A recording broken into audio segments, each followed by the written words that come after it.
Kenapa harus sholat? Kedua, apa manfaatnya sholat? Ketiga, bagaimana cara sholat yang benar? Satu, kenapa harus sholat? Langsung dijawab sendiri oleh Allah dalam Al-Quran, di surah yang kedua, Al-Baqarah, di ayat ke-45 sampai 46. Kalau belum yakin, dibalik keimanan kita oleh Allah, ditanya, iman nggak, yakin nggak? Disebutkan lagi imannya, ditegaskan di Quran surah kedua Al-Baqarah, di ayat 153. Wasta'inu bis-sabri was-salah.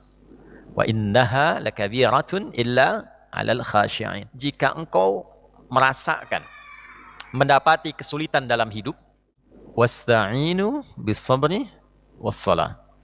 Dan jika engkau merasakan satu kesulitan dalam hidup, ya, maka terima dulu itu sebagai ujian. Terima dengan sabar. Karena tidak ada orang hidup yang tidak diuji. Itu satu dulu. Dua, nanti dijawab di Al-Baqarah itu, ya. La yukallifullahu nafsan illa wus'aha. Dan tidak ada orang diuji kecuali, ini poinnya, sesuai dengan maslahat dan kadar kemampuannya. Jadi Allah jabarkan sifat ujian itu sesuai dengan maslahat kita. Maslahat itu kebaikan yang bisa kita dapatkan dari itu. Ya, untuk meningkatkan kualitas hidup. Misal, kita ingin jadi apa nih? Ya. Sifat hidup itu kalau ingin mendapatkan sesuatu, pasti melewati ujian. Anak kecil mau sekolah, ingin pintar. SD ada ujian nggak? Ada. Mau ke SMP ada ujian nggak? Ada. Jadi standar itu kalau kita menginginkan sesuatu, pasti diuji. Di semua sifat kehidupan itu, kalau ingin mendapatkan kualitas, pasti diuji. Nah, ujian itu bentuknya masalah. Itu poinnya. Jadi kalau kita sedang mendapatkan masalah, sedang mendapatkan ujian, ini pokok pentingnya, artinya ujian itu Allah hadirkan kepada kita, satu, untuk membuat kehidupan kita lebih berkualitas, dua, untuk mewujudkan apa yang selama ini kita harapkan. Jadi kita berdoa apa, dikirimlah oleh Allah ujian untuk mengabulkan doa itu supaya kita kuat menggapainya. Kan nggak mungkin tiba-tiba langsung dapat. Ya Allah, saya pengen jadi ahli Quran. Saya pengen hafal Quran. Mungkin nggak begitu berdoa langsung hafal? Tidak kan? Pasti menghafal dulu kan? Dalam menghafal itu ada ngantuk, ada malas, ada waktu, ya, ada capek, ada lelah. Itulah ujian. Kalau tidak ada itu, tidak ada kesungguhan. Kalau Allah tidak menciptakan malas, tidak ada giat, rajin. Itu nggak ada. Kalau Allah tidak menciptakan masalah, nggak ada sabar. Ibu mungkin nggak tiba-tiba bilang sama suaminya, sabar ya mas ya, tapi nggak ada apa-apa. Kan nggak mungkin. Ya. Jadi ujian itu diciptakan sebetulnya untuk mengabulkan permohonan kita selama ini. Cuman kadang-kadang kitanya nggak sadar. Waktu minta itu Allah jawab. Untuk menguatkan keadaan kita dikasih ujian supaya lebih serius. Itu yang dimaksud Quran surah ketiga Ali Imran ayat 142. Ya, ketika Allah menyampaikan, am hasibtum an tadkhulul jannata walamma ya'lamillahu alladhina jahadu minkum wa ya'lamas sabirin. Apa Anda duga mudah sekali menggapai kesuksesan yang diharapkan? Jannah itu jangan selalu diartikan surga di akhirat. Karena jannah itu asalnya kesuksesan yang belum tampak. Ya, kesuksesan puncak kita di akhirat disebut dengan jannah karena belum tampak sekarang. Surganya belum tampak karena itu disebut dengan jannah. Apa yang kita inginkan itu kan belum kita lihat. Ya kan? Kalau dia punya kebun, bisa ngalirin air, ada oasenya, ya, ada kebunnya rindang, itu baru orang kaya. Karena itu setiap orang Arab tuh selalu berharap saya punya kebun. Ya, kebun. Di padang pasir ada kebunnya gimana gitu. Belum tampak kan? Maka dari itu ketika mereka punya kebun, itu orang kaya betulan. Karena itu dalam bahasa Arab, jannah itu sering diasosiasikan, digambarkan sebagai kebun. Jannatin tajri min tahtihal anhar. Ternyata ke Indonesia yang punya kebun belum tentu kaya. Nah, jadi jannah itu kalau kita tarik, makanya kenapa kita ngaji, salah satunya selain Yasin, surat Al-Kahf setiap Jumat. Yasin malamnya, Al-Kahf paginya. Di surat Al-Kahfi itu ada 4 kisah untuk dipelajari. Di antara yang 4 itu, terjadilah dialog 2 sahabat. Sahabat yang kaya dengan sahabat yang biasa. Sahabat yang kaya itu bangga dengan kekayaannya, disebutkan jannah di situ. Ya, sebutkan apa? Jannah. Jadi jannah itu tidak harus selalu dipahami dengan surga. Surga itu disebut jannah, kesuksesan tertinggi, puncak yang belum kita raih karena belum tampak. Jadi kalau kita mengharap di kedudukan, saya pengen pangkat naik, pangkatnya belum ada tuh sekarang. Bintangnya masih di langit, belum turun. Pengen kedudukan kan belum tampak kan? Nah, itu jannahnya.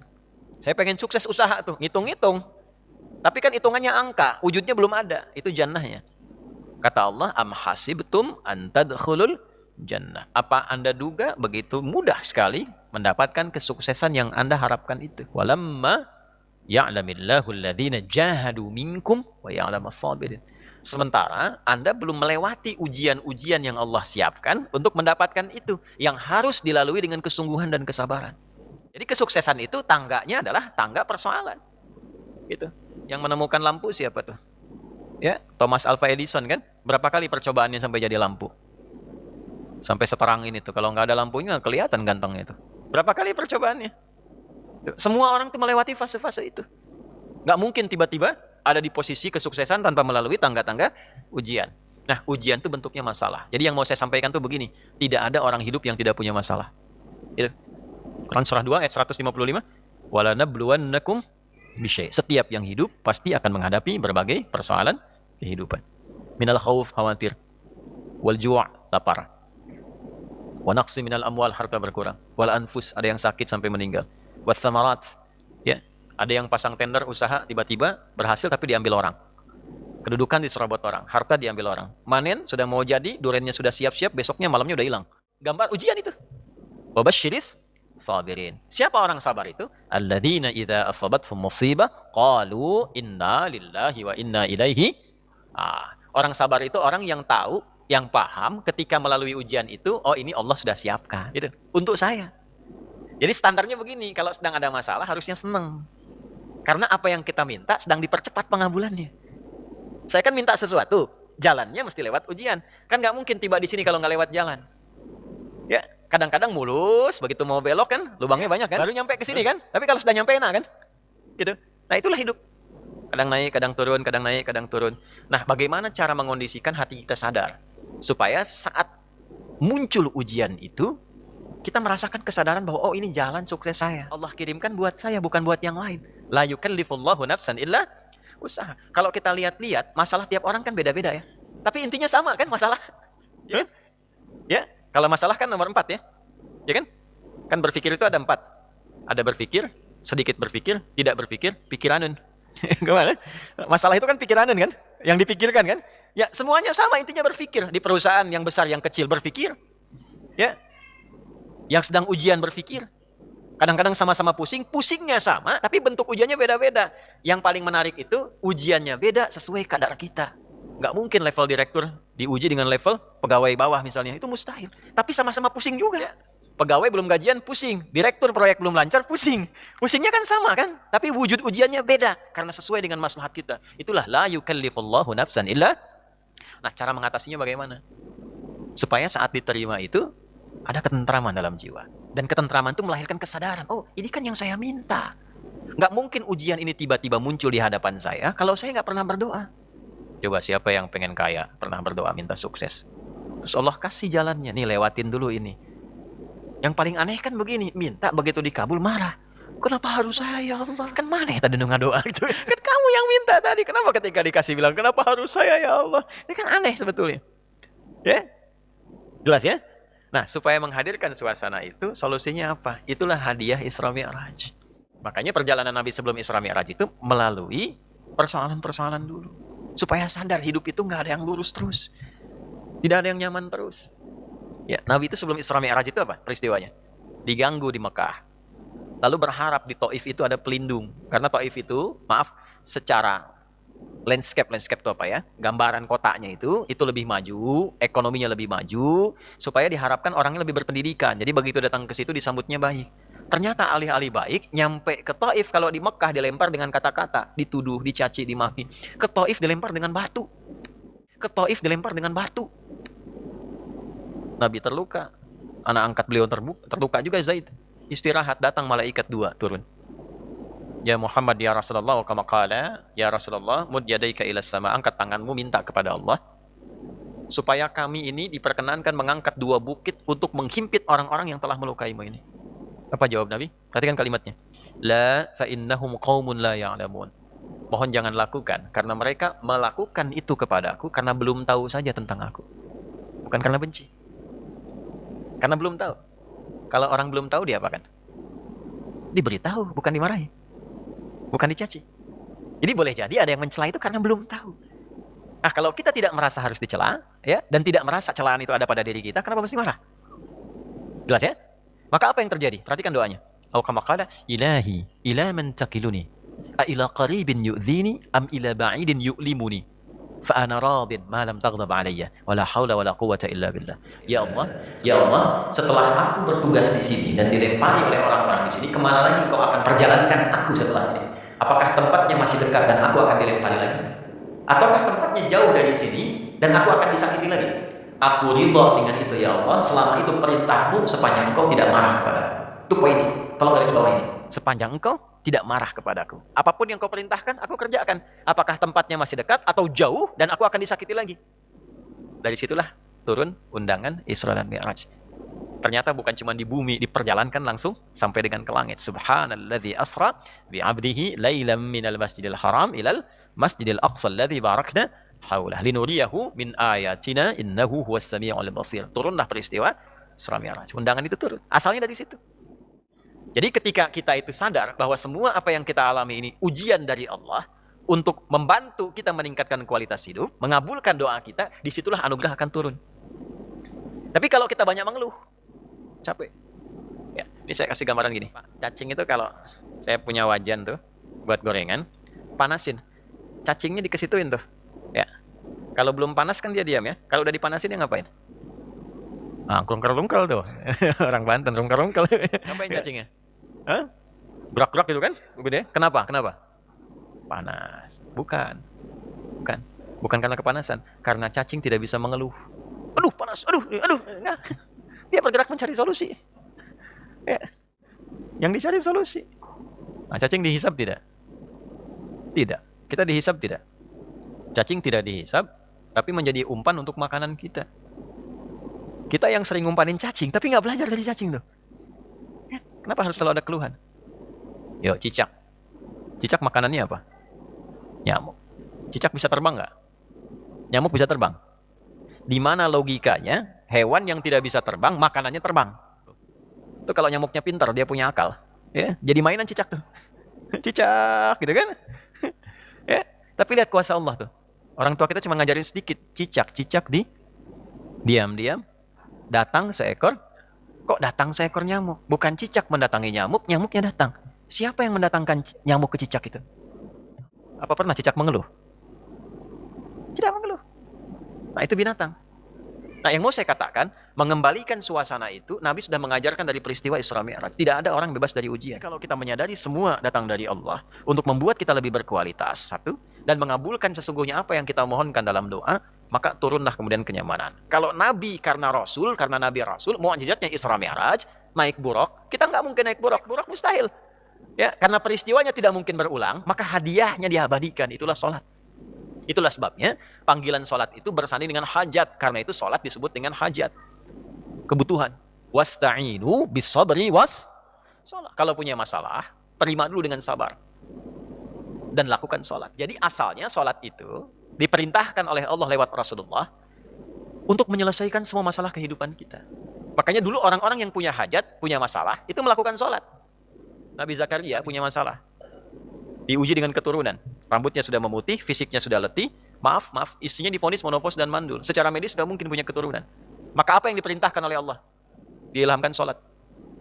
Di Quran surah 3, ayat 38 sampai 39. Ya, hunalika da'a Zakaria rabbah qala rabbi habli min ladunka dzurriyyatan thayyibah innaka sami'ud du'a. Fanadathul malaikatu wa huwa qa'imun yusalli fil mihrab. Annallaha yubashshiruka bi Yahya. Setelah manusia mengatakan enggak mungkin kau punya keturunan, beliau salat. Dalam salatnya beliau memohon, ya Allah, semua memvonis aku tidak akan mungkin punya keturunan. Maku saja karena orang lain mengatakan enggak mungkin. Saya minta darimu yang tidak punya batasan. Engkau pasti mendengar doa saya. Kalau yang pada Maha mendengar juga tidak terkabulkan, kepada siapa lagi saya mesti meminta? Maka langsung turun jawaban. Padahal beliau itu masih berdiri dalam salatnya, belum selesai salatnya. Fanadatul malaikatu, turun malaikat, wa huwa qa'imun yusalli fil mihrab. Sedangkan beliau masih berdiri dalam salatnya. Turunlah berita disampaikan akan punya anak, namanya langsung dari Allah, Yahya. Nabi Musa salat. Musa itu salat. Quran surah 20, Thaha ayat 14. Innani anallahu la ilaha illa ana fa'budni wa aqimis salata li dzikri. Nabi Isa salat. Nabi Ismail salat. Quran surah 19 ayat 55. Wa kana ya'muru ahlahu bis salah. Bahkan Nabi Ismail itu meminta semua keluarganya jangan tinggal salat, jangan tinggal salat. Itu kenapa? Karena Allah menginginkan semua masalah kita selesai. Tuntas. Saat salat kita minta, rukuk, sujud, selesai masalahnya. Zakat itu wajib kalau ada kewajibannya berlaku. Sampai nisabnya, keluar zakatnya. Tapi kalau belum sampai batasnya, nggak ada kewajiban zakat. Puasa itu wajibnya kapan? Ramadan. Kalau tidak Ramadan, tidak wajib, kecuali nazar. Ya. Dan saat Ramadan pun kalau nggak mampu, masih bisa diganti. Kalau tidak qadha, fidyah. Haji wajib nggak? Kapan? Bagi yang mampu. Tapi sholat, semua berlaku, berdiri. Nggak bisa berdiri, nggak mampu, duduk. Nggak bisa duduk, berbaring. Nggak mampu berbaring, isyarat. Nggak mampu isyarat, berkedip. Dengan kedipan selama masih sadar. Nggak mampu berkedip, disolatkan. Kan sudah selesai. Ya, sampai titik akhir tuh. Ya, sampai titik. Kenapa? Karena Allah tidak menginginkan semua hambanya siapapun punya masalah yang tidak selesai. Dan tidak ada orang hidup yang tidak punya masalah. Ini subuh kan baru berapa menit tadi kita lewat tuh? 30 menitan. Ada nggak yang nggak punya masalah sekarang? Nggak ada. Nanti subuh ke zuhur pasti punya masalah lagi. Kalau sholatnya benar, selesai. Jadi keistimewaan sholat itu, keistimewaan sholat, mengapa disyariatkan sholat? Yang pertama adalah, ini intinya, supaya kehidupan hamba itu mendapatkan kemudahan di sisi Allah dan selesai semua persoalan-persoalan kehidupannya. Jelas di sini? Baik. Karena sebelum kita berangkat menunaikan umrah, yang paling penting itu nanti ibadah sholatnya. Karena itu, ini saya tanya nih, di Masjidil Haram itu berapa kali lipat pahala sholatnya? 100.000. Baik ya? Saya mau tanya gini, kalau baca Quran biasa di luar sholat, di Masjidil Haram, dikali 100.000 nggak? Dikali nggak? Tidak. Nggak ada dalilnya, ya kan? Kalau saya infak, kali 100.000 nggak? Misal kapan-kapan misal di Masjidil Haram ada kotak infak, misal itu kan? misal aja. Terus ngasih ke situ tuh, ngasih. Kali 100.000 nggak? Tidak. Sekali umrah, kali 100.000 nggak? Tidak. Tapi sholat, sekali sholat, berapa nilainya? 100.000. Pertanyaan saya, kenapa sholat yang digandakan, yang lain tidak? Karena Allah ingin menunjukkan yang terpenting itu sholatnya. Dan ada apa di balik sholat itu? Dan itu semua jenis sholat, bukan sholat fardu saja. Ya. Dan semua jenis sholat, termasuk yang sunnah itu terkait dengan kebutuhan kita. Ada dunia, ada akhirat. Misal, ya, malam kan alhamdulillah kita tahajud ya. Kenapa ada tahajud padahal sunnah hukumnya? Itu untuk memudahkan karir kehidupan. Yang aktif, yang bekerja supaya dimudahkan karirnya, dilindungi, dibimbing saat beraktivitas. Kalau ada masalah dibimbing supaya tidak melakukan yang haram, tidak harus nyogok, tidak menyuap, tidak menempuh langkah-langkah kriminal, dibimbing. Itu tahajud. Ya, dilindungi dari gangguan. Kan Nabi itu turunnya ayat itu salah satunya kan melindungi Nabi, dikepung 100 orang pasukan khusus. Tiba-tiba dibikin tidur di surat Yasin itu kan. Fa'aghshaynahum fahum la yubsirun. Ya, mereka nggak bisa lihat, ditutup tuh. Itu amalan tahajud. Salat duha, apa manfaatnya?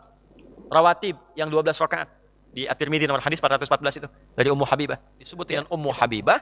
Melihat kebiasaan Nabi menunaikan salat sunnah 12 rakaat. 2 rakaat sebelum subuh, 4 rakaat sebelum zuhur, 2 rakaat setelah zuhur, 2 rakaat setelah maghrib, 2 rakaat setelah isya. Ternyata setiap rakaat itu ada manfaatnya. Saya kasih rumus begini. Kalau tidak ingin disibukkan oleh dunia jadi kecil. Jaga 2 rakaat sebelum subuh. Karena itu dalilnya mengatakan rakaatul fajri khairum minad dunya wa ma fiha. 2 rakaat sebelum subuh itu lebih baik daripada dunia dan seisinya. 2 rakaat sebelum subuh itu bangunnya setelah subuh atau sebelum subuh? Ya harus bangun sebelum subuh. Ditunaikan dalam keadaan ngantuk atau sadar? Sadar. Makanya sadar dulu, tahajud dulu malamnya. Istighfar dulu supaya begitu menunaikan fresh keadaannya. Ini pengen dunia jadi kecil tapi sholatnya nggak sadar gitu kan? Kan nggak mungkin. Coba minta sama pimpinan dalam keadaan nggak sadar, diusir. Ya? Nah itu ada manfaatnya. 4 rakaat sebelum zuhur apa manfaatnya? 2 rakaat setelah zuhur apa manfaatnya? 2 rakaat setelah maghrib, 2 rakaat setelah isya apa manfaatnya? Itu kalau kita keluarkan fadilahnya, itu semua terkait dengan semua masalah kehidupan kita. Itulah sebabnya ada sholat sunnah. Jelas di sini? Nah ini bagian pertama karena sekarang masuk 28 Rajab. Dan sering diperingati dengan Isra Mi'raj, ya? Nah, Isra Mi'raj itu bukan hanya seremonial, tapi mengingat kembali esensi yang ada di situ untuk kita amalkan dalam kehidupan kita. Nah, insya Allah Saya mau contoh Quran surah 7 ayat 34. Ya, fa idza jaa ajaluhum la yastakhiruna sa'atan wa la yastaqdimun. Wa likulli ummatin ajal. Setiap orang yang berkehidupan di dunia, bahkan satu umat semua ada batasnya, enggak ada yang abadi. Nah, itu batas hidup. Nah, sekarang begini. Batas hidup itu oleh Allah dirahasiakan gaib supaya kita serius mempersiapkannya. Kan serius. Coba kalau diberitahu ajalnya nih gitu. Jadi nggak enak hidupnya. Coba kalau ajal itu tidak gaib sifatnya, nggak nyaman kita. Mau kerja nggak enak. Maka dibikin gaib itu supaya kita nikmat menjalani kehidupan. Mau makan enak, makan durian enak, makan sop enak, nyaman aja. Tapi dalam hal yang bersamaan diingatkan oleh Allah, ajal itu bisa tiba kapan saja. Ada nggak yang tahu kapan meninggal? Tidak, karena tidak tahu kapan meninggal. Mungkin nggak datang saat ini juga. Mungkin. Nah, rasa itu menjadikan kita lebih hati-hati. Betul, duriannya enak. Tapi jangan sampai ngambil durian punya orang lain. Pekerjaan bagus tuh pekerjaan yang selesai. Gitu. Tuntas. Ketika seseorang mencoba korupsi, ya, dapat dia, kena dia, ya, kena itu pasti. Kalau tidak di dunia, pasti di akhirat. Dan hilang kehormatannya. Bapaknya yang korupsi, anaknya yang dibully. Satu keluarga hilang. Kenapa berbohong itu haram? Karena saat ketahuan berbohong itu dilakukan dan dia melakukan itu, turun kehormatannya di hadapan Allah. Ketahuan turun di hadapan manusia, tidak ketahuan oleh manusia, turun di hadapan Allah. Pilih mana? Pilih. Runtuh kehormatan di hadapan Allah atau runtuh kehormatan di hadapan manusia? Ya, dua-duanya rungkad. Hancur dua-duanya kan? Ya, dua-duanya hancur. Belum ya Allah, mohon tambahkan kemuliaan, keagungan, kebaikan ya kepada Ka'bah ini ya Allah. Dan seperti engkau percikan ke situ, tanamkan pada kami kebaikan yang sama pada orang haji, pada orang umroh ataupun orang yang melihatnya saja. Maka begitu kita berdoa, kita berjanji pengen jadi orang baik. Mulailah kita dari Hajar Aswad. Hajar artinya batu. Aswad artinya hitam. Jadi Hajar Aswad apa? Batu. Nah, emang hitam? Tidak. Waktu turun warnanya apa? Putih seputih susu. Kenapa jadi hitam? Dosa siapa? Manusia. Anda manusia? Nah, berarti nyumbang saham di situ tuh. Dosa kita juga, dosa saya juga, dosa Anda, dosa kita. Makanya begitu ke situ fitrah kita bergerak, nangis. Nangis itu bukan karena haru juga, karena dosa. Ketika seseorang itu sudah ada dalam dirinya kesadaran untuk mendekat kepada Allah, ya sadar. Nabi Ibrahim sadar mengatakan inni wajah tuh. Sekarang sudah semua ujian saya teruskan kepada Allah. Pekerjaan saya untuk ibadah aja. Inna salati wa nusuki wa mahyaya wa mamati lillahi rabbil. Nah, betul nggak itu? Salat saya, ibadah saya, pekerjaan saya sebagai ibadah. Udah betul nggak ke situ? Kalau sudah semua karena ibadah, makannya ibadah, minumnya ibadah, kerjanya ibadah, sudah. Allah anugerahkan apapun yang diminta termasuk yang mustahil menurut orang. Karena itu ayatnya mengatakan wahabna lahu Ishaq, bukan Ismail. Ishaq itu anaknya siapa? Nabi Ibrahim. Dari siapa? Sayyidah Sarah. Siapa Sayyidah Sarah? Istri beliau yang mulia, yang divonis oleh medis tak mungkin punya keturunan. Yang tak mungkin pun jadi mungkin. Oleh karena itu, setelah dari Hajar Aswad ke makam Ibrahim, itu doanya formal, nggak ada yang lain. Subhanallah, walhamdulillah, wala ilaha illallah, wallah. Sampai situ misalnya. Tapi setelah dari makam Ibrahim sampai rukun Yamani, bebas minta pakai bahasa apapun. Nggak ada ketentuan khusus. Bebas mintanya pakai bahasa kita boleh. Ya. Jodoh orang diminta juga. Pekerjaan maksudnya kan, ya jodohnya orang, udah nyambung sama orang, diminta juga. Nggak baik untuk akhiratnya. Maka diluruskan di rukun Yamani supaya baik dunia akhirat. Karena Allah mengabulkan apa yang dibutuhkan, bukan memberi apa yang diinginkan. Maka dikatakanlah wa minhum may yaqulu rabbana atina fid dunya hasanah wa fil akhirati wa qina adzabannar. Maka kita minta supaya yang permohonan kita itu dilengkapkan oleh Allah baik dunia akhirat. Minta mobil dikasih sepeda bisa. Bisa terjadi. Prinsipnya apa? Yang baik menurut Allah. Ada kawan kami mendapatkan jalan dari Allah di perusahaan internasional, masuk golongan PHK. Begitu masuk ke situ, minta kesempatan umrah dulu sama bosnya, diizinkan. Begitu berangkat, itu saya tuntun tuh sebelumnya. Insya Allah nggak usah khawatir, pasti Allah berikan. Itu begitu pasrah, minta sama Allah yang terbaik. Tiba-tiba langsung setelah selesai tawaf itu langsung dapat telepon. Tawaran di 3 negara. Tadinya dari Libya, ditawarkan mau di Malaysia, di Australia atau di Saudi. Baru selesai. Udah kebayang? Jadi bukan berarti langsung. Itu sering kali terjadi begitu. Ada saya pernah bawa tawaf sunnah itu, teman. Yuk doa di sini. Begitu doa, dia cuma minta ya Allah punya teman belum pernah tersambung sampai sekarang minta. Begitu selesai doa keluar ditelepon sama temannya. Ada orang dari salah satu tempat lah saya tidak perlu sebut. Dia bikin catatan tuh. Begitu di Multazam nyangkut begini tempelin tuh. Ya Allah, saya ini banyak hutang ya Allah. Ya kesini pun saya ngutang. Dia kan kalau tidak percaya ini catatannya. Tempelin. Tapi habis itu lunas Pak. Lunas itu. Ya, alhamdulillah. Itu yang harus ditiru gitu caranya itu kita minta. Tapi poinnya tadi ada keyakinan, ada kebaikan. Dan atina fid dunya wa fil akhirati. Nah, dunia akhirat jangan cuma dunia saja. Jadi dunianya tarik ke akhirat, nanti dunia ikut. Ya jangan akhirat tarik ke dunia. Oke, nanti setelah itu berusaha, itulah gambarannya selama hidup. Jadi pulang dari umroh itu kerjanya berubah, bukan cuma bolak-balik, berangkat capek, formal, enggak begitu. Jalan isi dengan zikir, hati mulai tenang, dapat macet alhamdulillah, murajaah. Oh macet Ustaz di sini. Berapa sudah ngajinya berapa juz untuk macet kemarin tuh? Zikirnya apa yang dibaca? Apa yang dilakukan saat Allah kirimkan itu. Nah itu nanti akan menyesuaikan sendiri setelah dapat itu semua. Setelah itu, sa'i. Saya agak cepat, 2 lagi. Apa sa'i? Lari-lari kecil. Kalau lari-lari besar, maraton. Gitu ya. Sa'i itu asalnya bukan lari-lari kecil. Sa'i itu asalnya usaha yang sungguh-sungguh dan serius. Saking sungguh-sungguhnya ada lari di situ. Kecil, jalan cepat untuk perempuan. Siapa yang lari dan jalan cepat? Namanya Sayyidah Hajar. Kenapa lari? Karena sungguh-sungguh. Ingin apa? Ingin mencari sumber air untuk anaknya yang kehausan. Maka berangkatlah dari sofa. Sofa itu artinya apa?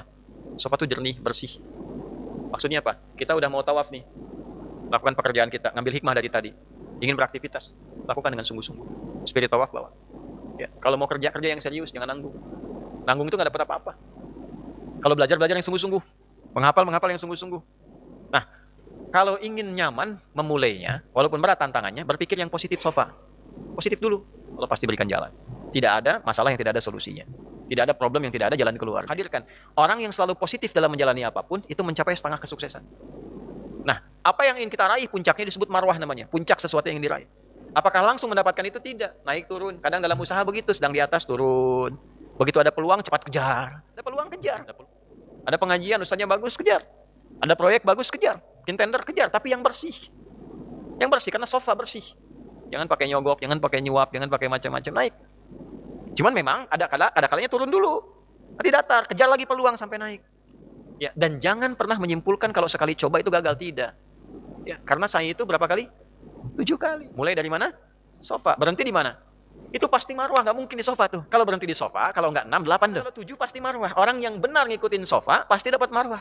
Orang yang kerjanya benar sesuai ketentuan sa'i itu pasti dapat ujungnya, nggak mungkin nggak dapat. Sekalipun pendapatan itu mungkin tidak diraih olehnya, oleh sosok lain yang melimpahkan keberkahan padanya. Bapak nabung, ibu nabung, pengen umroh, pengen haji. Nabung aja nggak apa-apa, dapat sedikit. Tapi ternyata, berangkatnya lewat anak. Kita berangkatnya lewat ikhtiar. Berangkatnya lewat pasangan, bisa jadi begitu. Selama ini kita cuma berdoa, tapi ternyata doanya dikabul lewat sisi yang lain. Maka dari itu, kalau sudah ikhtiar, itu dicatat tuh. Allah perintahkan malaikat catat. Ada pun jalan yang nggak usah dipikirin, karena ketentuannya sudah begitu. Wa yarzuqhu min haitsu la yahtasib. Jadi jangan disimpulkan bahwa anak yang hebat, tidak, orang tuanya yang bekerja. Wasilahnya lewat anak, atau anak bekerja, wasilahnya lewat orang tua. Bisa jadi begitu. Jadi begitu Sayyidah Hajar bolak-balik, Ismail itu kan gerak-gerak, tapi air nggak keluar. Begitu sudah sampai di marwah yang ke-7, Ismail bergerak, Allah perintahkan malaikat Jibril kepakan sayap bersamaan dengan bergeraknya anak menendang, keluarlah air. Begitu keluar, anaknya nangis, ibunya balik, katakan zam, kata ibunya. Apa artinya zam? Kumpul jangan berhenti, zam kumpul jangan berhenti, zam kumpul jangan berhenti. Sampai sekarang airnya dikenal dengan zam-zam, yang terus terkumpul tidak pernah berhenti. Orang yang berusaha karena Allah, walaupun dia mengalami sulit, kadang lari, kadang naik, kadang turun, tapi dia kerjakan karena Allah, anugerahnya akan terus berkumpul tanpa pernah berhenti, sampai dia wafat sekalipun. Apapun pekerjaannya. Kalau dia berkarir akan terus dikenang. Itu dilakukan, tenang pikiran kita. Nyaman. Nggak sibuk lagi, nggak capek lagi dengan problem. Walaupun memang pasti capek awal-awal menjalani, tapi sudah lebih tenang, nyaman.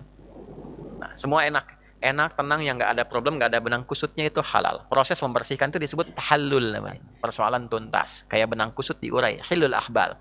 Kusutnya hilang. Fahalal. Maka kita tenang lagi. Nah, jadi kenapa tahallul itu rambutnya? Untuk menggambarkan pikiran kita sudah nyaman, komitmen. Sudah tenang. Artinya apa? Udah menarik perhatian orang banyak. Dapat sesuatu. Semua terlihat nyaman. Nah, itulah umrah. Jadi kalau sudah umrah, pulangnya itu kata Nabi, kalau umrahnya benar itu menghilangkan kefakiran. Ya, bukan berarti jadi langsung orang kaya, bukan berarti begitu. Pulang-pulang langsung dapat kaya, nggak begitu. Maksudnya apa? Sifat ketergantungan itu hilang. Semuanya ditawakal kepada Allah. Ikhtiarnya jalan. Makanya orang yang selalu positif itu nggak pernah fakir. Tapi orang yang dikendalikan nafsu itu yang fakir yang sesungguhnya. Yang korupsi itu fakir sebetulnya.